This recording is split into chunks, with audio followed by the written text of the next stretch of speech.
جو نظم کے حوالے سے ہدایات دی گئی ہیں کہ دونوں شعروں کی تشریح اکٹھی ہو، یہاں اس کے الٹ ہے، غزل کے ایک ایک شعر کی تشریح الگ الگ کرنی ہے۔ 3 نمبر ایک شعر کی تشریح کے ہیں، 3 نمبر دوسرے شعر کی تشریح کے ہیں، 3 نمبر تیسرے شعر کی تشریح کے ہیں، اور یہ کل ہو گئے 9۔ 10واں نمبر شاعر کے نام کا ہے۔ تو شاعروں کے نام بھی اچھی طرح یاد کرنے ہیں، ہر غزل کے شاعر کے نام کا بھی پتہ ہو، ہر نظم کا عنوان بھی اور نظم کے شاعر کا نام بھی پتہ ہو، تب ہی آپ اپنے یہ نمبر بچا سکتے ہیں۔ جو یہ 2-3 نمبر صرف ان چیزوں کے اندر آپ کے چھپے ہوئے ہوتے ہیں۔ سبق کے عنوان کا، مصنف کے نام کا الگ الگ نمبر ہے، نظم کے عنوان کا الگ نمبر ہے، شاعر کے نام کا الگ نمبر ہے۔ 5 نمبر بچوں یہ صرف سبقوں کے عنوانات، نظموں کے عنوانات اور شاعروں کے نام کے آپ کو مل سکتے ہیں اگر آپ بہت اچھی طرح یہ چیزیں یاد کر لیتے ہیں۔ سوال نمبر 3 دیکھیے جی، کسی ایک اقتباس کی سیاق و سباق کے حوالے سے تشریح ہے۔ یہاں آپ کے پاس چوائس بھی ہوگی اس سوال میں، 2 پیراگراف آئیں گے اور آپ نے کسی ایک پیراگراف کی تشریح کرنی ہوگی۔ 2 میں سے ایک پیراگراف چننا ہوگا۔ جس پیراگراف کی آپ نے تشریح کرنی ہے اس کے لیے سب سے پہلے آپ نے اچھی طرح یہ تسلی کر لینی ہے کہ بھائی یہ وہ پیراگراف ہے جس پر میں 2.5 سے 3 صفحے لکھ سکتا ہوں، اس پیراگراف کو چنیے۔ ہو سکتا ہے ایک پیراگراف آپ کو بہت آسان لگ رہا ہو، لیکن جو ہی آپ اس پر لکھنا شروع کریں، 1 آدھ صفحہ 1.5 صفحہ لکھنے کے بعد آپ کے پاس اس موضوع پر مواد ختم ہو جائے۔ تو پیراگراف وہ چننا ہے جس پر آپ کو لگے کہ بھئی میں یہاں 2.5 سے 3 صفحے لکھ سکتا ہوں اس پیراگراف کے حوالے سے۔ تو اس کے 3 حصے ہیں پیراگراف کی تشریح کے بھی۔ سب سے پہلے متن کا حوالہ ہے، اس میں سبق کا عنوان اور مصنف کا نام آپ لکھیں گے، اس کا 1 نمبر ہے۔ پھر سیاق و سباق ہے، اس کے 3 نمبر ہے، اور پھر تشریح ہے۔ تشریح اس سوال کا مرکزی حصہ ہے، اس کے 10 نمبر ہیں، آپ تشریح جو کریں گے۔ سیاق و سباق لکھتے ہوئے بیٹے یہ بات یاد رکھنی ہے، اس چیز کا خیال رکھنا ہے کہ آپ نے کوشش یہ کرنی ہے، بتانا ہے کہ یہ پیراگراف جس کی میں تشریح کر رہا ہوں یہ سبق کے کس حصے سے لیا گیا، اس عبارت سے پہلے کیا کیا باتیں ہیں، چند اہم نکات، اور اس پیراگراف کے بعد اس چیپٹر میں کیا اہم باتیں ہیں، اہم نکات ہیں، وہ ڈسکس کرتے ہوئے آپ نے تشریح کی طرف جانا ہے۔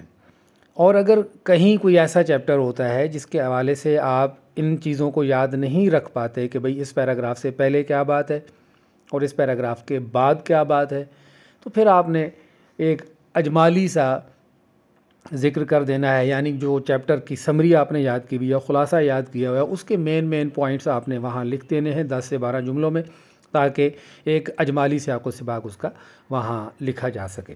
اس کے بعد آپ نے تشریح کرنی ہے۔ تشریح میں نے جیسا پہلے عرض کیا 2.5 سے 3 صفحے کی تشریح الگ ہونی چاہیے۔ یہ اس سوال کے جواب کا جو حصہ ہے یہ سیاق و سباق کے علاوہ ہے، 2.5 سے 3 صفحے تشریح کے الگ جو ہیں وہ آپ نے کوشش کرنی ہے کہ اتنا مواد آپ دیں، تب آپ اس کویسچن میں 12 سے 13 نمبر حاصل کر سکتے ہیں۔ ٹوٹل 15 نمبر کا یہ سوال ہے، اور سال اول کے لیے یہ سوال آپ یوں سمجھیے کہ سب سے زیادہ نمبروں کا حامل سوال ہے۔ سال دوم میں 20 نمبر مضمون کے ہوتے ہیں، ادروائز 15 نمبر یہاں چونکہ فرسٹ ایئر میں مضمون نہیں ہوتا تو آپ کا میکسیمم مارکس والا یہی کویسچن ہے 15 نمبر، جو سیاق و سباق کے حوالے سے عبارت کی تشریح ہے، یا پھر نظم کے اشعار کی تشریح اور غزل کے اشعار کی تشریح۔ چونکہ ایک ہی سوال کے 2 حصے ہیں تو وہ 10 نمبر ملا کر بھی وہ کویسچن 20 نمبر کا بن جاتا ہے۔ لیکن یہ وہ سوالات ہیں جن کو آپ بہت اچھا اٹیمپٹ کرنے کی وجہ سے اپنے نمبروں کو 60 سے، جو گرینڈ ٹوٹل آپ کا بنے گا 80 نمبر میں سے، وہ 60 سے اوپر لے جا سکتے ہیں۔ چوتھا سوال سبق کا خلاصہ ہے۔ 9 جمع 1 کی نمبروں کی تقسیم آپ دیکھ رہے ہیں، خلاصے کے 9 نمبر ہیں اور 1 نمبر مصنف کے نام کا ہے۔ سبق کا عنوان انہوں نے سوالیہ پرچے کے اندر خود دیا ہوتا ہے، آپ نے صرف مصنف کا نام لکھ کے سبق کا عنوان اوپر ہیڈنگ پھر بھی دینی ہے، ایسا نہیں کہ انہوں نے پیپر میں سبق کا نام لکھ دیا تو آپ نے نہیں لکھنا۔ یہ پریزنٹیشن کا حصہ ہے کہ آپ نے سبق کا عنوان لکھ کے، مصنف کا نام لکھ کے، اس کے بعد آپ نے خلاصہ لکھنا ہے۔ 9 میں سے 7-8 نمبر بڑے آرام سے آ جاتے ہیں، اچھی پریزنٹیشن سے آپ یہ خلاصہ لکھیں گے تو 9 میں سے 8 نمبر آپ یہاں سے حاصل کر لیں گے، اور 1 نمبر مصنف کے نام کا آپ کو مل جائے گا۔ 10 میں سے 8 9 نمبر بڑی سہولت کے ساتھ اس سوال میں بھی حاصل کیے جا سکتے ہیں۔ سوال نمبر 5 ہے نظم کا خلاصہ، اور نظم کا خلاصہ 5 نمبر کا خلاصہ ہے۔ ایک ہی نظم آتی ہے، چوائس نہیں ہے۔ کوشش اس لیے کرنی ہے کہ ساری نظموں کے خلاصے آپ کو یاد ہوں، اور نظم کا خلاصہ لکھتے ہوئے آپ نے کوشش یہ کرنی ہے کہ 5 6 لفظ جو مین اس کے کی ورڈز ہیں وہ آپ مارکر سے ذرا لکھیں، ہائی لائٹ کریں، تاکہ آپ کے ایگزامنر کو پورا خلاصہ پڑھنے کی ضرورت ہی پیش نہ آئے۔ وہ صرف اس کے ہائی لائٹڈ ورڈز ہی دیکھ لے گا تو سمجھ جائے گا کہ آپ نے نظم کے خلاصے کے مین پوائنٹ ڈسکس کر لیے۔ یہی چیز آپ نے سبق کا خلاصہ لکھتے ہوئے بھی پیش نظر رکھنی ہے۔ وہاں بھی آپ نے صرف اس کے مین جو ورڈز ہیں، کی ورڈز ہیں، وہ اگر ہائی لائٹ کر دیے، مارکر سے لکھ دیے، تو آپ کا ایگزامنر آپ کے اس سوال کے آنسر کو مکمل طور پر نہیں پڑھے گا۔ اس کی مین باتیں وہ خود ہی دیکھ لے گا کہ ڈسکس کی جا چکی ہیں۔ چھٹا سوال ہے جی مکالمہ یا روداد یا روزنامچہ۔ عموماً اس سوال میں چوائس ہوتی ہے، اور عموماً جو چوائس آتی ہے وہ مکالمے اور روداد میں آتی ہے۔ روزنامچہ بہت کم آتا ہے، لیکن اس کو بھی دیکھنا ضرور ہے۔ مکالمے اور روداد میں چوائس ہوتی ہے، اور اکثر بچے مکالمے کی ہی طرف جاتے ہیں، مکالمے کو اٹیمپٹ کرتے ہیں، اور وہ چوائس پر بعض اوقات تیاری کرتے ہوئے بھی روداد کو چھوڑ دیتے ہیں۔ آپ نے تیاری کرتے ہوئے مکالمے اور روداد دونوں میں سے کسی ایک چیز کو چھوڑنا نہیں ہے، دونوں چیزیں تیار کرنی ہیں۔ پھر آپ نے فیصلہ پیپر اٹیمپٹ کرتے ہوئے کرنا ہے کہ آپ نے اب کس چیز کو چھوڑنا ہے اور کیا چیز آپ نے لکھنی ہے۔ مکالمہ عموماً بچے زیادہ لکھتے ہیں، اس لیے مکالمے کے حوالے سے یہ بات یاد رکھیے کہ مکالمے کی زبان معیاری زبان ہو، اور صرف ایسے دوستانہ گپ شپ کے انداز میں مکالمہ نہ ہو۔ پنکچویشن کا بہت اچھا خیال رکھنا ہوتا ہے۔ رموز اوقاف کو آپ کا ایگزامنر بہت احتیاط سے دیکھتا ہے مکالمے میں، اس میں غلطیاں نہیں ہونی چاہیے۔ یعنی سوالیہ جملہ ہے تو اس کے آخر میں سوالیہ کی علامت آنی چاہیے، کویسچن مارک آنا چاہیے۔ اس کے علاوہ جہاں ندائیہ ہے، جہاں استجابیہ ہے، جہاں سکتہ کی علامت آنی ہے، کوما آنا ہے، وہ تمام رموز اوقاف اپنی اپنی جگہ پر وہاں پہ لگے ہوئے ہونے چاہیے۔ اس کے بعد سوال نمبر 7 ہے جی درخواست اور رسید میں سے کوئی ایک چیز آتی ہے۔ یہاں اس سوال میں چوائس نہیں ہے، درخواست آئے گی تو پھر آپ کے پیپر میں رسید نہیں آئے گی، رسید آ گئی تو پھر آپ کے پیپر میں درخواست نہیں آئے گی۔ اس لیے دونوں چیزیں اچھی طرح تیار کرنی ہے، الگ الگ سے تیار کرنی ہے، اور کوشش کرنی ہے کہ جس حصے کے لیے الگ سے مختص نمبر ہے وہ آگے ابھی ہم اس کویسچن کو دیکھیں گے، وہاں پہ یہ چیز ڈسکس کریں گے کہ کس حصے کے کتنے نمبر ہیں، تو اس حصے کو چھوڑنا نہیں ہے۔ ہر حصہ آپ کے لیے ضروری ہے کہ جس حصے کا الگ سے کوئی نمبر مخصوص ہے۔ اور آخری کویسچن آپ کے پیپر کا 8واں جو سوال ہے یہ تلخیص ہے، اور یہ پریسی ہے۔ ایک عبارت ان سین عبارت ہوتی ہے، کہیں سے بھی کوئی عبارت وہ آپ کے پیپر میں دے سکتے ہیں، آپ نے اس کی تلخیص کرنی ہوتی ہے اور ایک عنوان دینا ہوتا ہے۔ اب یہ دیکھیے جی نظم کے اشعار کی تشریح آپ کے سامنے پیج آ چکا ہے۔ یعنی جب آپ نے سوال نمبر 2 شروع کرنا ہے تو نظم کی تشریح ہونی کیسے چاہیے، کون سا حصہ آپ نے مارکر سے لکھنا ہے، کون کون سے لفظ مارکر سے ہونے چاہیے، یہ آپ کے سامنے یہ پیج ظاہر کر رہا ہے۔ مطلب دیکھیے کہ تشریح طلب اشعار سب سے اوپر ہیڈنگ ہے یہ مارکر سے۔ اس کے بعد جو 2 شعر آپ کے پیپر میں آئے ہوئے ہیں تشریح کے لیے، وہ پورے شعر لکھنے کی ضرورت نہیں ہے، بس شعر کے ابتدائی 2 3 لفظ لکھیے، اور اس کے بعد آپ اپنے اس سوال کا جواب شروع کر دیجئے۔ سب سے پہلے آپ نے نظم کا حوالہ دینا ہے۔ نظم کے حوالے میں کیا چیز آئے گی؟ سب سے پہلے نظم کا عنوان آپ نے لکھنا ہے، پھر آپ نے شاعر کا نام لکھنا ہے۔ آپ دیکھ رہے ہیں بیٹے یہ نظم سامنے حمد، پھر شاعر، اس کے سامنے لکھا ہوا ہے امیر مینائی، یہ بولڈ فونٹ میں لکھے ہوئے ہیں۔ بولڈ فونٹ میں لکھا ہونے کا مطلب یہ ہے کہ آپ نے یہ چیزیں مارکر سے لکھنی ہیں۔ پھر نیچے تشریح کی ہیڈنگ آپ دیکھ رہے ہیں، بولڈ فونٹ میں آپ نے تشریح کی ہیڈنگ مارکر سے دینی ہے۔ اس کے بعد آپ کی تشریح شروع ہو جائے گی اس شعر کی، پہلا شعر پھر دوسرا شعر، لیکن نظم ہے تو ایک شعر کی تشریح ختم ہوتے ہی آپ نے دوسرے شعر کی صرف پیراگراف نیا بنانا ہے، دوسرے شعر کی تشریح شروع کر دینی ہے۔ آپ دیکھ رہے ہیں یہاں پہ اوپر جو ہدایات دی گئی ہیں کہ سب سے پہلے آپ نے شاعر کا تعارف دینا ہے، اس میں شاعر کے اسلوب پر آپ نے 2 4 جملے لکھنے ہیں۔ یہ نہیں بتانا شروع کر دینا کہ شاعر کب پیدا ہوئے، کہاں پیدا ہوئے، کہاں سے تعلیم حاصل کی، یہ غیر ضروری چیزیں ہیں۔ صرف آپ نے شاعر یہ بتانا ہے کہ بھئی تشریح طلب شعر، حالانکہ اوپر آپ ذکر کر چکے ہیں کہ یہ حمد کے شعر ہے، امیر مینائی کے شعر ہے، لیکن آپ نے تشریح شروع کرتے ہوئے پہلا جملہ دوبارہ سے یہی لکھ دینا ہے کہ تشریح طلب شعر امیر مینائی کی نظم حمد سے لیے گئے ہیں، اور اس کے بعد امیر مینائی کے اسلوب پر ایک دو جملے۔ یہ امدادی کتب میں موجود ہے، اسلوب بھی لکھا ہوا ہے، آپ کی کتابوں میں شاعروں کے جو تعارف پر ایک ایک دو دو پیراگراف دیے گئے ہیں، وہاں بھی ان کے اسلوب پر ایک دو جملے مل جائیں گے آپ کو۔ اس کا ذکر کرتے ہوئے آپ نے تشریح پہ آ جانا ہے۔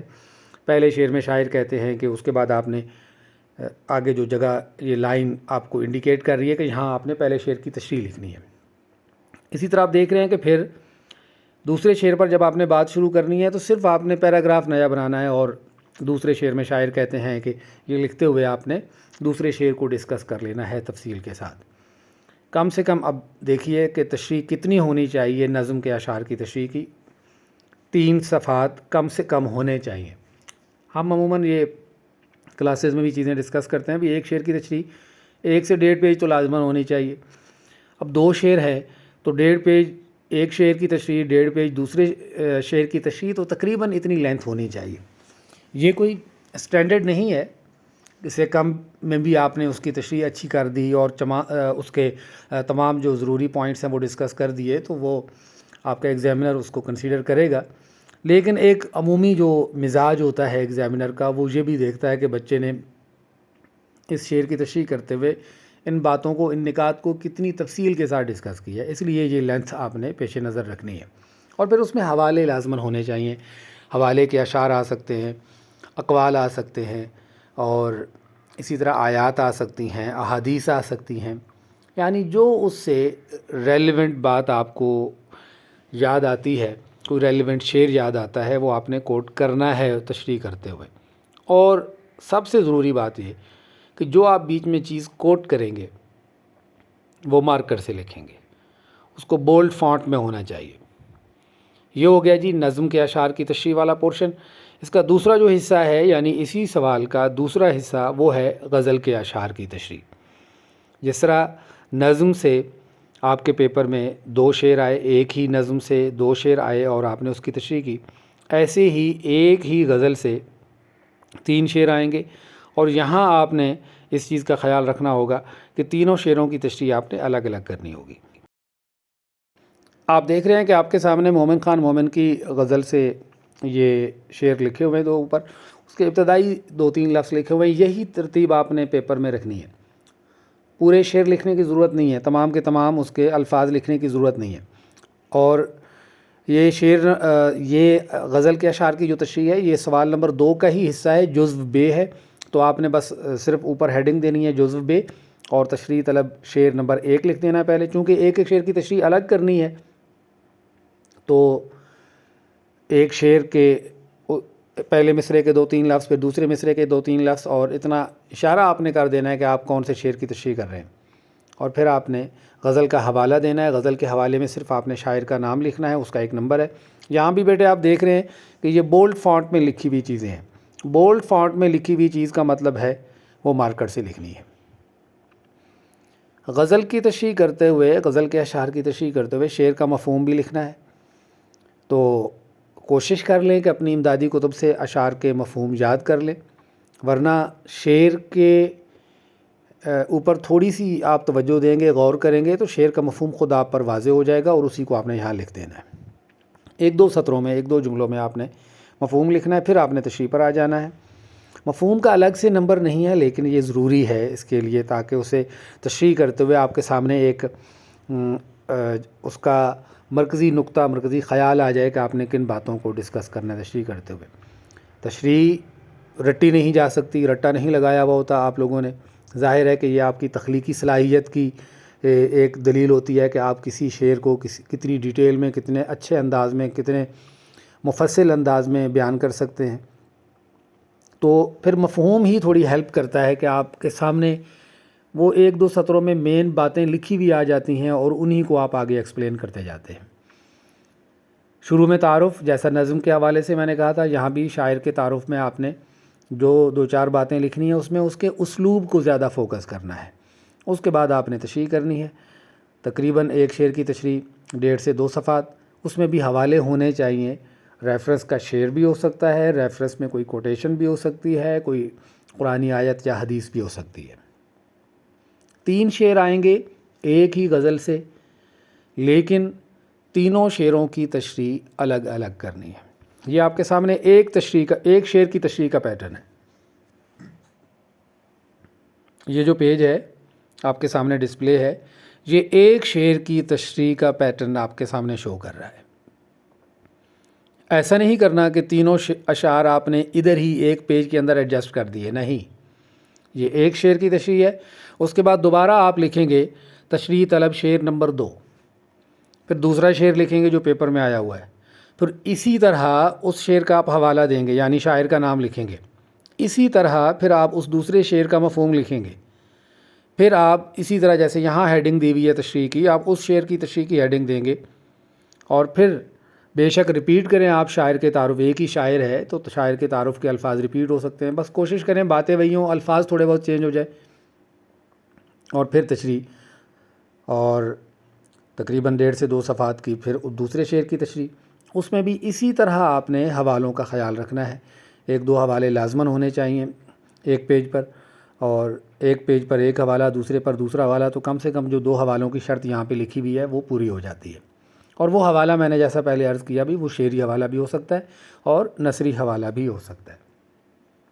اس کے بعد اسی پیٹرن پر تیسرے شعر کی تشریح کرنی ہے, یعنی وہ پھر الگ سے آپ نے تشریح طلب شعر نمبر 3 لکھنا ہے, پھر اس کا حوالہ دینا ہے شاعر کے نام کا, اور مفہوم لکھتے ہوئے آپ نے اس تیسرے شعر کی تشریح کرنی ہے. اگلا سوال آپ کے سامنے آ جاتا ہے جی, سوال نمبر 3. ایک عبارت آپ کے سامنے آئے گی اور آپ نے اس عبارت کی تشریح کرنی ہوگی. یہاں اس حصے میں آپ کے پاس چوائس ہے, جیسا کہ میں نے پہلے یہ عرض کیا تھا کہ 2 عبارتیں آئیں گی الگ الگ سبقوں سے, اور آپ نے چننا ہوگا, انتخاب کرنا ہوگا کہ کس عبارت کی تشریح آپ نے کرنی ہے. ظاہر ہے جیسا میں نے پہلے عرض کیا کہ آپ اس عبارت کو چنیں گے جس کے بارے میں آپ اچھی طرح مطمئن ہوں, کانفیڈنٹ ہوں کہ بھائی میں اس پر 2.5 سے 3 صفحے لکھ سکتا ہوں. تو سب سے پہلے تشریح طلب اقتباس, اس کے ابتدائی 3-4 لفظ لکھ دینے ہیں, پھر آخری 3-4 لفظ لکھ دینے ہیں.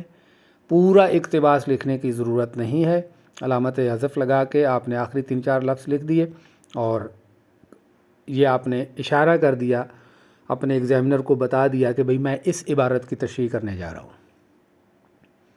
اس لیے یہ لکھنا ضروری ہے کہ ایگزامنر کو پتہ چل جائے کہ کس عبارت کا انتخاب کیا ہے بچے نے. پھر حوالہ متن ہے, یہ 2 نمبر ہیں آپ کے. یہ جو بولڈ فونٹ میں آپ کے سامنے لکھا ہوا ہے سبق کا عنوان, اور آگے اپنی مدد آپ لکھا ہوا ہے, پھر مصنف کا نام سر سید احمد خان لکھا ہوا ہے. یہ آپ کے 2 نمبر ہیں بیٹا اس سوال میں. تو جتنی احتیاط کریں گے اتنے ہی آپ کے یہ نمبر سیکیور ہوتے جائیں گے. اچھا, پھر آپ نے پہلے سیاق و سباق کی ہیڈنگ دینی ہے, اور سیاق و سباق کی ہیڈنگ دے کے آپ نے 10-12 جملوں پر سیاق و سباق لکھنا ہے. اس کے بعد تشریح کی ہیڈنگ دے کے آپ نے اس عبارت کی جو اوپر آپ نے اشارہ کر دیا, ذکر کر دیا, آپ نے اس کی تشریح شروع کر دینی ہے. سیاق و سباق پہلے ہونا چاہیے, تشریح بعد میں ہونی چاہیے.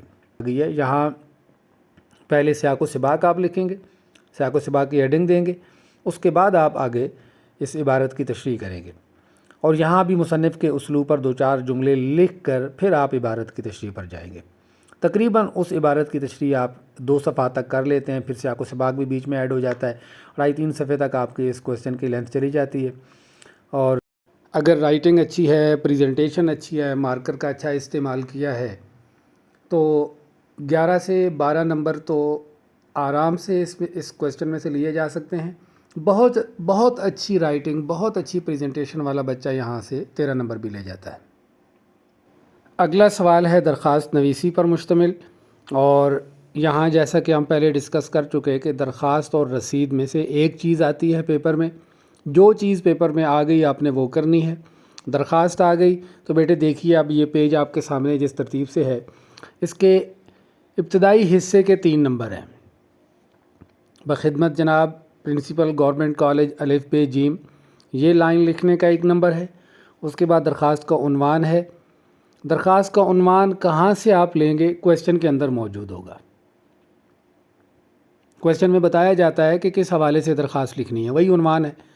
جیسے سوال اگر پیپر میں یوں آیا کہ اپنے کالج کے پرنسپل صاحب کے نام فیس معافی کی درخواست لکھیے یا جرمانہ معافی کی درخواست لکھیے، تو وہی آپ کا عنوان بن جائے گا۔ جیسے یہاں آپ نے عنوان دیکھا، درخواست برائے جرمانہ معافی۔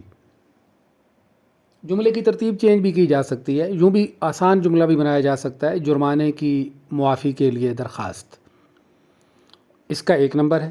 پھر جناب عالی لکھنے کا ایک نمبر ہے۔ یہاں ایک بات بہت ضروری ہے جس کا ذکر ہو جانا چاہیے کہ اکثر بچے جناب عالی لکھتے ہوئے لام کے اوپر کھڑی زبر لگا دیتے ہیں اور املا غلط ہو جاتا ہے، اس کا نمبر کٹ جاتا ہے۔ بچوں احتیاط کرنی ہے، املا درست ہونا چاہیے۔ اور یہ تین نمبر اس کے ابتدائی حصے کے آ گئے۔ پھر اس کے بعد درخواست کا نفس مضمون ہے، باڈی ہے درخواست کی، نفس مضمون ہے۔ جیسے آپ دیکھ رہے ہیں، نہایت ادب سے گزارش ہے کہ یہاں جو آپ نے بات کرنی ہے درخواست میں وہ بات آپ کر لیں گے۔ عمومی طور پر درخواست کے 2 پیراگراف تو ہوتے ہی ہیں، کوشش کیجئے کہ میکسیمم 3 پیراگراف ہوں اور منیمم 2 پیراگراف ہوں۔ ایک پیراگراف کے اندر درخواست مت لکھیے۔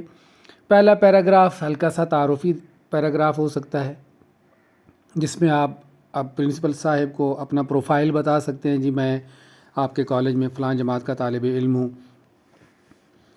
میرے تعلیمی نتائج ایسے ہیں، وغیرہ وغیرہ وغیرہ۔ 2-3 جملے اس پر آ جائیں گے۔ پھر آپ اپنے اصل مقصد پر آ جائیں گے جس کے لیے آپ درخواست لکھ رہے ہیں۔ وہ ذرا ڈیٹیلڈ پیراگراف ہوتا ہے، ذرا تفصیل سے آپ اس میں بات کرتے ہیں، اپنی جو گزارش آپ نے ان کے حضور رکھنی ہے، اپنی اس گزارش پر، اپنی اس درخواست پر آپ بات کرتے ہیں۔ اور تیسرا پیراگراف پھر ہلکا سا ایک اختتامی پیراگراف ہوتا ہے، جس میں کوئی دعائیہ کلمہ بھی ہو سکتا ہے، اور اپنی بات آپ ختم کر دیں گے۔ 5 نمبر کا یہ حصہ ہے، اور اس میں سے اچھی رائٹنگ، اچھی پریزنٹیشن کے ساتھ اگر آپ نے یہ اس کی باڈی، اس کا نفس مضمون لکھ دیا ہے تو 5 میں سے 4 نمبر تو آ جاتے ہیں، لیکن کہیں تھوڑی بہت بھول چوک ہو بھی گئی تو 3 نمبر تو پھر بھی اس حصے میں سے آپ حاصل کر سکتے ہیں۔ پھر درخواست کا اختتام ہے، اختتامی حصے کے 2 نمبر ہیں۔ درخواست گزار الف ب ج رول نمبر جماعت، اس حصے کا 1 نمبر ہے۔ اور بالکل اس کے اپوزٹ دوسری سائڈ پر آپ دیکھ رہے ہیں تاریخ لکھی ہوئی ہے، تاریخ کا الگ سے 1 نمبر ہے۔ لیکن یہاں ایک بات کی دوبارہ میں تاکید کر دوں، تاریخ کا پیٹرن بہت ضروری ہے سامنے رکھنا، اس پیٹرن کو فالو کرنا ہے۔ اردو میں ہی تاریخ لکھیں تو زیادہ بہتر ہے۔ پیٹرن یہی ہونا چاہیے، جیسے پہلے آپ نے تاریخ لکھی، پھر آپ نے ایک سیپریٹر دیا، ٹھیک ہے، سیپریٹر یہ جو سلیش ہے، اس کے بعد آپ نے اردو میں مہینے کا نام لکھا، پھر آپ نے اردو ہندسوں میں سال لکھ دیا۔ اگر کسی بچے کے ساتھ یہ مسئلہ ہے، اسے اردو ہندسے لکھنا نہیں آتے، تو انگریزی ہندسوں میں بھی وہ اگر تاریخ لکھتا ہے تو بیٹے پیٹرن یہی ہونا چاہیے کہ پہلے آپ تاریخ لکھیں گے، پھر آپ سیپریٹر دیں گے، پھر مہینے کا نام آپ اردو میں لکھیں، پھر سال جو آپ نے لکھنا ہے اس کے ہند سے آپ انگریزی ہند سے لکھ دیں۔ وہ بھی کسی مجبوری کی صورت میں کوشش کریں کہ تاریخ اردو میں ہی اسی پیٹرن پر اردو ہندسوں میں لکھی جائے۔ یہ درخواست ہے جی، اس تاریخ کا الگ 1 نمبر ہے، یہ درخواست گزار اور نام رول نمبر جماعت والے حصے کا الگ 1 نمبر ہے۔ 2 نمبر اختتام کے ہیں۔ آغاز پر میں نے شروع میں عرض کر دیا کہ اس کے 3 نمبر ہیں، بخدمت جناب اور عنوان اور جناب عالی، ان کا الگ الگ 1 نمبر ہے۔ 5 نمبر یہ ہو گئے۔ 5 نمبر اس کے نفس مضمون کے ہیں۔ نفس مضمون میں سے میں نے یہ گزارش کی کہ آپ 3 نمبر ہی تصور کر لیجئے کہ آپ کے 3 نمبر آ گئے نفس مضمون میں سے، اور باقی حصوں میں آپ نے اگر کوئی غلطی نہیں کی، ٹھیک ہے، یہ مین بات ہے کہ غلطی نہیں کی تو نمبر نہیں کٹے گا۔ تاریخ درست پیٹرن میں لکھی ہوئی ہے، نمبر نہیں کٹے گا۔ جناب عالی میں آپ نے غلطی نہیں کی، املا کی، نمبر نہیں کٹے گا۔ 5 نمبر وہ آپ نے سکور کر لیے۔ نفس مضمون میں سے 3 نمبر بھی آ گئے تو درخواست میں آپ 8 نمبر لے سکتے ہیں۔ اب درخواست اگر نہیں آتی پیپر میں تو رسید آئے گی، ٹھیک ہے، کوئی چوائس نہیں ہے، اب رسید لکھنی ہے۔ ایسا نہیں ہو سکتا جی کہ آپ یا رسید لکھ لیں یا درخواست لکھ لیں، آئے گی ہی ایک چیز، تو اب رسید آ گئی، درخواست نہیں آئی تو درخواست مائنس ہو گئی، اب رہ گئی رسید۔ یہی نمبروں کی تقسیم آپ دیکھ لیجئے، بس صرف فرق یہ ہے کہ یہاں آغاز میں 2 نمبر ہیں، اختتام کے 3 نمبر ہیں۔ درخواست میں آغاز کے ابتدا کے 3 نمبر تھے اور اختتام پر 2 نمبر تھے۔ نفس مضمون اسی طرح 5 نمبر کا ہے یہاں رسید کا بھی۔ سب سے اوپر عنوان ہے جی رسید برائے وصولی قیمت، جو چیز بھی ہوگی پیپر میں وہ بتا دیں گے فلاں چیز کی قیمت کی رسید لکھیے، تو آگے اس چیز کا نام آ جائے گا۔ یہ پورا عنوان لکھنا ہے، اس عنوان کا 1 نمبر ہے۔ پھر یہ 3 الفاظ ہیں، باعث تحریر آن کے، املا کا دھیان رکھنا ہے، لفظ ایسے ہی ہونے چاہیے، باعث تحریر آن کے، اور اس کی جگہ بھی ایسی ہونی چاہیے۔ یہ مارکر سے تھوڑا ہائی لائٹ کر کے بولڈ کر کے لکھنے ہیں، یعنی پیج کے بالکل درمیان میں آپ دیکھ رہے ہیں کہ یہ لکھے ہوئے ہیں، عنوان بھی اور باعث تحریر آن کے بھی۔ یہ اس کا آغاز ہے، اس کا رسید برائے وصولی قیمت کار یا رسید برائے وصولی قیمت موٹر سائیکل، جو بھی جس چیز کی بھی رسید ہے، یہ عنوان لکھنے کا 1 نمبر ہے۔ اس کے بعد باعث تحریر آن کے یہ لکھنے کا 1 نمبر ہے۔ آغاز کے یہ 2 نمبر ہو گئے، باقی 3 نمبر اختتام پہ ہیں، جب ہم وہاں پہنچیں گے تو اس پر ہم بات کریں گے۔ اس کا اگلا جو مرحلہ ہے وہ اس کے نفس مضمون کا ہے۔ یہاں بچوں 3 باتوں کا ذکر بہت ضروری ہے، یعنی رسید ہے نا، اور رسید کے بارے میں یہ پتہ ہونا چاہیے کہ رسید ہمیشہ وہ شخص لکھتا ہے جو کوئی چیز بیچ کر اس کے بدلے میں پیسے وصول کر رہا ہے۔ ضروری نہیں کہ چیز بیچی ہو، خرید و فروخت کے علاوہ بھی رسیدیں ہوتی ہیں، وظیفے کی رسید ہے، کرائے کی رسید ہے، وہ اس میں قیمت نہیں آتی، لفظ بدل جائے گا، ٹھیک ہے۔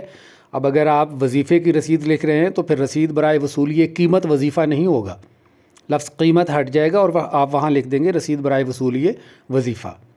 اب کرائے کی وصولی کی رسید لکھ رہے ہیں تو وہاں بھی لفظ قیمت نہیں آئے گا، رسید برائے وصولی قیمت کرایہ ایسا نہیں لکھنا، رسید برائے وصولی کرایہ آ جائے گا، لفظ قیمت ہٹ جائے گا بیچ میں سے۔ ایسے ہی مالیہ اور آبیانہ ہے، ٹھیک ہے، وہاں بھی آپ لفظ قیمت کی جگہ پر مالیہ اور آبیانہ لکھ دیں گے۔ اب یہ جو نفس مضمون میں کہہ رہا ہوں، یہاں 3 چیزوں کا ذکر ضروری ہے۔ سب سے پہلے تو یہ بتانا ہے کہ بھئی کتنے پیسے وصول کیے۔ بچوں یاد رکھیے، رسید ہمیشہ وہ شخص لکھے گا جو پیسے وصول کر رہا ہے اور پھر وہ رسید لکھ کر دے رہا ہے، پروف دے رہا ہے کہ ہاں یہ پیسے، یہ اماؤنٹ میں نے وصول کر لی ہے۔ وصول کنندہ لکھے گا رسید، تو سب سے پہلے وہ یہ بتائے گا کہ کتنے پیسے وصول کیے، ٹھیک ہے، اور پھر اس کا اپنا ایک پیٹرن ہے، رقم لکھے گا، پھر کوشش یہ کرنی ہے کہ وہ ورڈز میں بھی ہو، نمبرز میں بھی ہو، پھر اس کا ہاف بھی اسی طرح ورڈز اور نمبرز میں دونوں میں ہو۔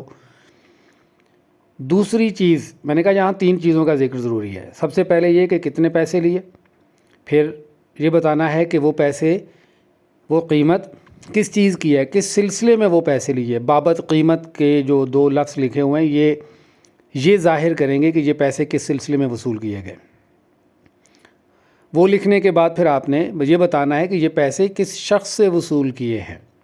اذاں جناب کے 2 لفظ یہ ظاہر کر رہے ہیں کہ یہ وہ صاحب ہیں، یہ وہ جناب ہیں جن سے یہ پیسے میں نے وصول کیے ہیں۔ یہ 3 چیزیں نفس مضمون میں لکھنا ضروری ہیں۔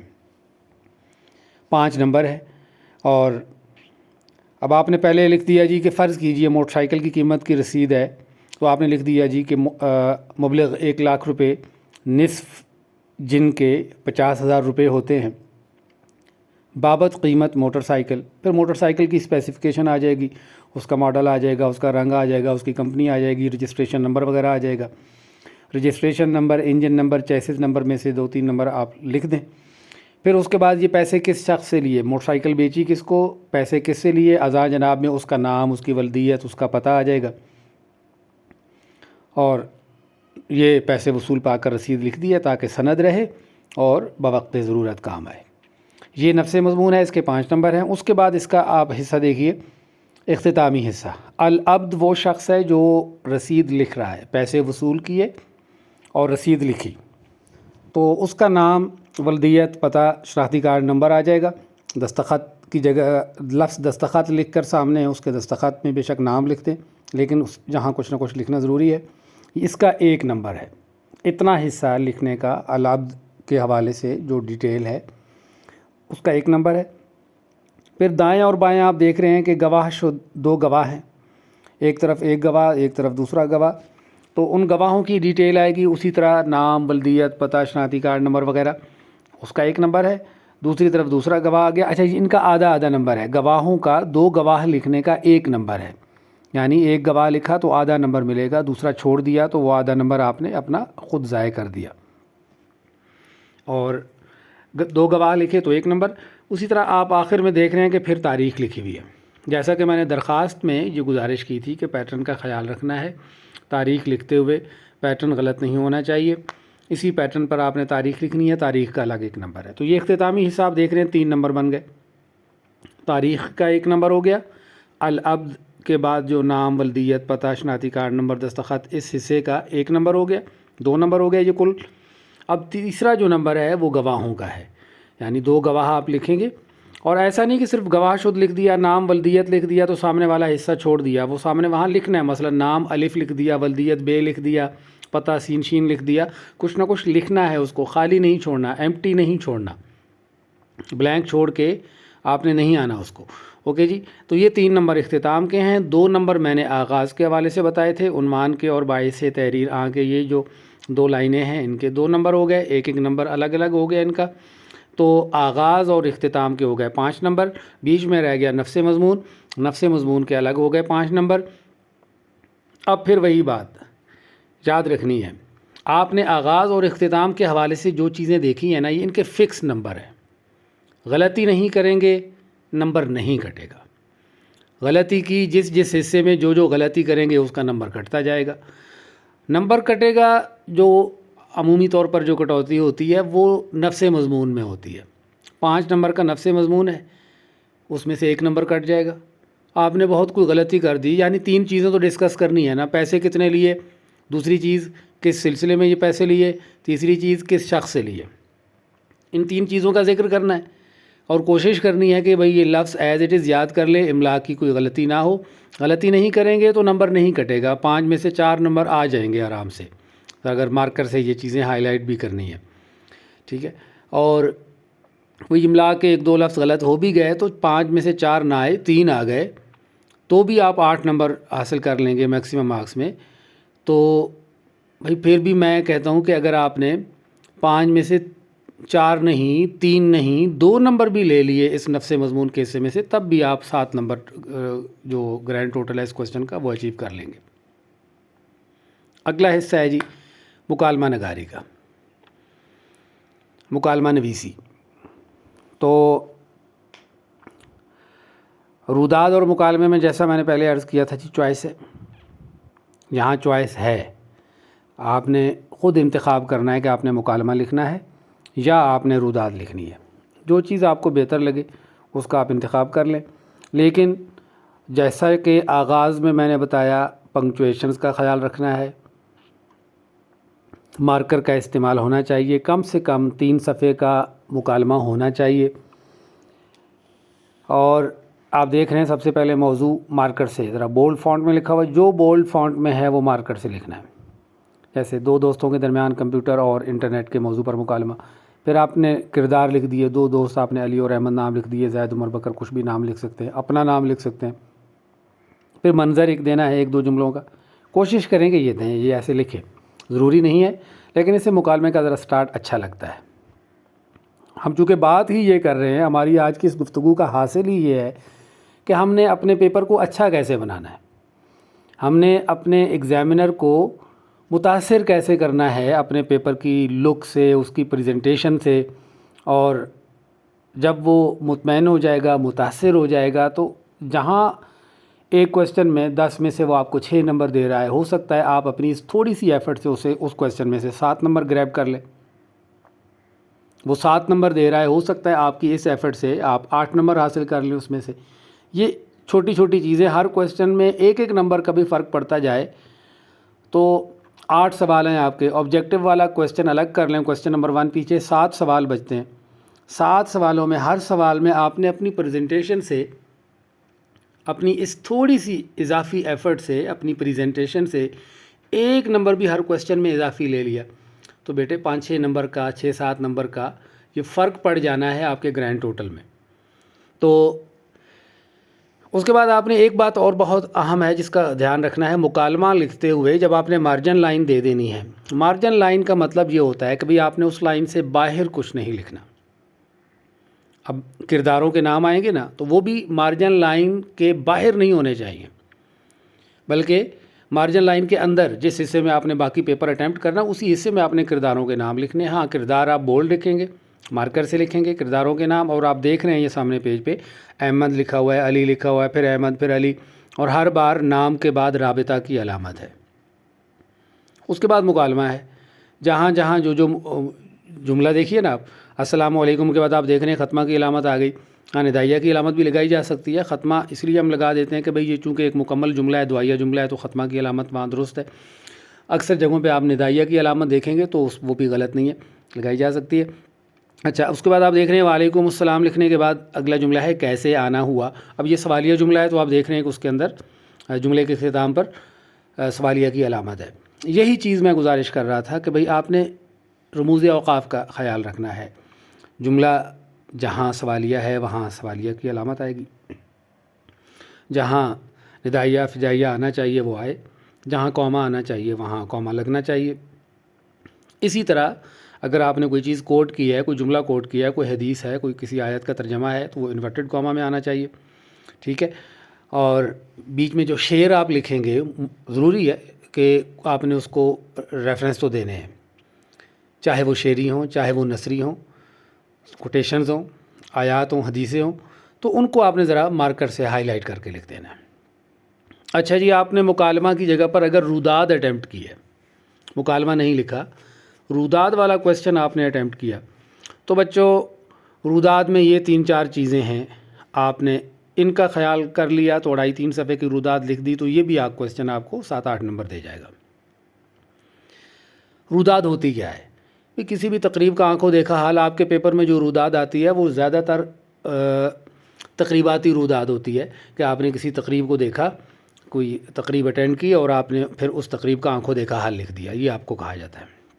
مشاہداتی بھی ہو سکتی ہیں، جیسے کہا جائے کسی میلے کی روداد لکھیے یا ایک یادگار سفر کی روداد لکھیے، لیکن بہرحال آنکھوں دیکھا حال ہی ہوگا، چاہے وہ سفر کا حال ہو، چاہے وہ میلے کا حال ہو۔ تو ظاہر ہے کہ جب کوئی تقریب ہوگی تو اس کا انداز ذرا اور ہوگا، کسی میلے کی یا سفر کی روداد ہوگی اس کا انداز تھوڑا اور ہوگا۔ تقریب کی روداد میں آپ اسٹیج کا تھوڑا ذکر کر دیں گے، وہاں کی پرفارمنسز کا ذکر کر دیں گے۔ میلے کی روداد میں یا سفر کی روداد میں ایسی چیزیں نہیں ہوں گی، وہاں سمپل سفر کا حال آپ بیان کریں گے۔ لیکن فرض کیجئے آپ کو روداد لکھنے کو کہا جاتا ہے جی کہ تقسیم انعامات کی کوئی تقریب ہوئی آپ کے اسکول میں، یا عید میلاد النبی کے حوالے سے کوئی تقریب ہوئی آپ کے اسکول میں، تو یہاں یہ پیٹرن اس روداد کا ہے۔ سب سے پہلے آپ اپنے اس موضوع کا تعارف دے دیں گے، پھر یہ بتا دیں گے کہ یہ تقریب جس کی آپ روداد لکھ رہے ہیں، یہ تقریب کب ہوئی، کس تاریخ کو ہوئی، کس وقت ہوئی، کس مقام پر ہوئی، تیاری کیسی تھی، اسٹیج کیسا سجایا گیا، ہال کیسا سجایا گیا، سجاوٹ کیسی تھی۔ پھر تیسرے نمبر پر آپ دیکھ رہے ہیں تقریب کے مہمان خصوصی کا تعارف ہے، وہی تقریب میں آپ نے کس شہر کی کون سی مشہور شخصیت کو آپ نے مہمان خصوصی کے طور پر بلایا، اس کا ہلکا پھلکا تعارف ہے۔ پھر تقریب کا باقاعدہ آغاز ہے، تلاوت ہوگی، نعت ہوگی، اور یہ ساری چیزیں آپ نے آسان زبان میں، سادہ انداز بیان میں لکھنی ہے۔ تقریب کا آنکھوں دیکھا حال اس کے بعد آپ بیان کرنا شروع کر دیں گے، بھئی جس ترتیب سے پروگرام چل رہا ہے، تلاوت نعت کے بعد جو جس بچے کی کوئی پرفارمنس ہے یا کوئی سپیکر ہے اس کی گفتگو ہے، وہ سارا اپنے آنکھوں دیکھا حال بیان کر دینا ہے، غیر جانبدارانہ انداز میں۔ منظر کشی ذرا اچھی ہونی چاہیے، ڈیٹیل چیزوں کی آنی چاہیے، جزیات آنی چاہیے۔ ترتیب، واقعاتی ترتیب کا بھی خیال رکھنا ہے، یعنی ایسا نہیں ہونا چاہیے کہ آپ جو مہمان خصوصی ہے اس کی تقریر کا ذکر آپ نے پہلے کر دیا اور اینڈ پہ جا کے آپ تلاوت اور نعت کا ذکر کر رہے ہیں، ٹھیک ہے۔ یہ واقعاتی ترتیب اسی آپ نے ترتیب سے، جس ترتیب سے پروگرام ہوا اسی ترتیب سے آپ نے وہاں اس کو لکھنا ہے۔ حوالے اسی طرح، یہاں بھی مجبوری ہے جی، حوالے تو ہم نے دینے ہیں، چاہے وہ شعری حوالے ہوں چاہے نثری حوالے ہوں۔ 3 پیج ہیں تو ہر پیج پر 1-2 حوالے لازماً ہوں، اشعار ہوں، احادیث ہوں، آیات ہوں، تو مارکر سے لکھنے ہیں، بولڈ کر کے لکھنے ہیں۔ 3 سے 4 صفحات کی لینتھ کافی ہے، 7-8 نمبر انشاءاللہ اس میں سے بھی آ جائیں گے۔ ہم یہ کوشش کر رہے ہیں کہ بھئی پیپر اس طرح ہو جائے، اس طرح اٹیمپٹ ہو کہ 10 نمبر کا جو کویسچن ہے وہ آپ کو میکسیمم 8 نمبر تو دے، یعنی اگر ہر کویسچن سے 2 نمبر بھی کٹیں تب بھی جو ڈیڈکشن ہے 80 میں سے وہ 14 نمبروں کی ہوگی، اور 80 میں سے 14 نمبر مائنس کر لیں تب بھی آپ 80 میں سے 66 نمبر لے رہے ہیں۔ ہم 2-3 نمبروں کی مزید گنجائش رکھ لیتے ہیں کہ آپ نے 66 نہیں، آپ نے 61 62 63 نمبر بھی لے لیے 80 میں سے، یعنی یہاں ہم بڑی اچھی خاصی چھوٹ رکھ رہے ہیں کہ جو 10 نمبر کا کویسچن ہے اس میں کسی میں آپ کے 8 آ گئے، کسی میں 7 آ گئے، تو آپ 62 63 پہ جا رہے ہیں، ادروائز 64 65 تو آرام سے آپ یہ نمبر لے رہے ہیں۔ لیکن آبجیکٹو میں اگر آپ نے نمبر اپنے سیکیور کیے تب ادھر آپ نے انشائی طرز کا پیپر بہت اچھا کر لیا، آبجیکٹو میں آپ نے کوئی بڑا لاس کر دیا، 20 میں سے آپ 14 پہ 15 پہ گر گئے، تو وہ لاس بچوں پھر کور نہیں ہو سکتا۔ اس لیے آبجیکٹو کی تیاری الگ سے بہت اچھی، بہت عمدہ تیاری ضروری ہے۔ اس کے لیے جیسا میں نے شروع میں گزارش کی کہ بھائی آپ اپنی امدادی کتب جو بھی آپ کے پاس ہیں، ہیلپنگ بکس ہیں، وہاں اچھا خاصا ایم سی کیوز کا ایک بینک ہوتا ہے، موجود ہوتے ہیں ایم سی کیوز ہر ٹاپک کے، ان کو اچھی طرح تیار کیجئے بچوں۔ اور روداد نویسی اور مکالمے میں سے جو کویسچن آپ نے اٹیمپٹ کرنا ہے، لینتھ آپ کی 3 صفحات سے اوپر ہی جانی چاہیے اس کویسچن کی۔ اس کے بعد یہ آپ کے پیپر کا آخری کویسچن ہے تلخیص نویسی۔ یہ بھی 10 نمبر کا سوال ہے، 2 حصوں میں اس کو بھی تقسیم کیا گیا ہے، 2 نمبر عنوان کے ہیں، کوئی بھی عبارت آ سکتی ہے، یہ ان سین عبارت ہوتی ہے بچے، یہ چیز یاد رکھنی ہے، ضروری نہیں کہ آپ کی کتاب کے اندر سے ہی عبارت آئے گی، ٹیکسٹ بک سے عبارت نہیں ہوگی، ہیلپنگ بکس میں جو عبارتیں دی گئی ہیں ضروری نہیں کہ انہی میں سے آئے، کہیں سے بھی کوئی عبارت ایگزامنر اٹھا سکتا ہے۔ پاس پیپرز دیکھ لیجئے، اکثر ایسا ہوتا ہے کہ پاس پیپرز میں سے ہی کوئی نہ کوئی عبارت آ جاتی ہے۔ جو عبارت آئے آپ نے اس عبارت کو پہلے غور سے پڑھنا ہے، تسلی سے 2-3 بار عبارت کی ریڈنگ کرنی ہے، پھر اس کے مین پوائنٹس آپ نے الگ کہیں کسی رف پیج پر لکھ لینے ہیں کہ بھئی اس میں یہ مین پوائنٹس ہیں، یہ باتیں کی گئی ہیں۔ بیٹے کوئی بات ریپیٹ کی گئی ہے عبارت کے اندر، آپ نے تلخیص میں ریپیٹ نہیں کرنی، وہ ایک بار ہی لکھیں گے۔ جو پوائنٹ بے شک وہاں ریپیٹڈ پوائنٹس ہیں، آپ نے اس کو ایک ہی پوائنٹ کنسیڈر کرنا ہے، ایک ہی اہم نقطہ بنا کر اس کو ڈسکس کرنا ہے۔ جو 3-4 مین اس کے پوائنٹس ہیں وہ آپ الگ کر لیں گے رف پیج پر، پھر ان پوائنٹس کو اپنے الفاظ میں آپ بیان کر دیں۔ اتنا اس کو مختصر کرنا ہے، اس طرح اپنے الفاظ میں اس کو بیان کرنا ہے کہ اصل عبارت کا 1/3 باقی رہ جائے۔ اس کا آسان طریقہ تو یہ ہوتا ہے کہ آپ اصل عبارت کے کل جو الفاظ ہیں، وہ ٹوٹل جو ورڈز ہیں وہ کاؤنٹ کر لیں، گن لیں۔ فرض کیجئے 150 ورڈز بن رہے ہیں تو آپ کی تلخیص 50 الفاظ کے آس پاس ہونی چاہیے، ٹھیک ہے۔ 2-3 لفظوں کی کمی بیشی ہو سکتی ہے، کوئی ایسی ضروری نہیں کہ ایگزیکٹ 50 ورڈز کے اندر ہی آپ نے اس کو سیٹ کرنا ہے، 2-3 لفظ کم بھی ہو سکتے ہیں، 2-3 زیادہ بھی ہو سکتے ہیں، لیکن 1/3 کے قریب آپ نے اس کو لے جانا ہے، ٹھیک ہے۔ عمومی طور پر جو عبارتیں آتی ہیں پیپر میں وہ 100 لفظوں سے اوپر کی لینتھ نہیں ہوتی ان کی، نارملی اتنی ہی، یعنی کہ 100-120 الفاظ ہوتے ہیں، اور اگر 120 لفظ ہیں تو 40 لفظوں کے اندر آپ نے اس کی تلخیص کرنی ہے۔ اور پھر ایک عنوان پہلے آپ نے اس کا تجویز کر لینا ہے، کوشش یہ کرنی ہے عنوان 2-3 لفظوں سے زیادہ لینتھی عنوان نہ ہو، پورا جملہ نہیں بنا دینا عنوان کا، اور عنوان خود بخود پتہ چل جاتا ہے کہ عبارت میں کیا بات کی گئی، اسی حساب سے آپ نے 2-3 لفظوں کا اس کا کوئی ایک نام رکھ لینا، یوں سمجھیے عبارت کا، تو 2-3 لفظوں کے اندر اس کا عنوان آپ نے ایک لکھ دینا ہے۔ پھر تلخیص کی ہیڈنگ دے کے آپ نے اس کی تلخیص کرنی ہے۔